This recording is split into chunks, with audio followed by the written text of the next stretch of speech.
Praise the lord. పరిశుద్ధ గ్రంథమైన Bible నుండి ఈరోజు ప్రశ్న: పౌలు ఎవరిని తీసుకొని తన ప్రయాణం మొదలుపెట్టాడు? ఆప్షన్ ఏ సీలను, ఆప్షన్ బి పేతురును, ఆప్షన్ సి యూదాను, ఆప్షన్ డి మార్కును.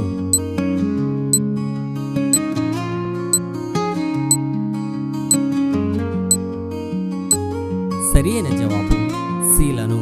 పౌలు సీలను ఏర్పరచుకొని సహోదరుల చేత ప్రభువు కృపకు అప్పగింపబడిన వాడై బయలుదేరి సంఘములను స్థిరపరచుచు సిరియా, కిలికియా దేశముల ద్వారా సంచారము చేయుచుండెను.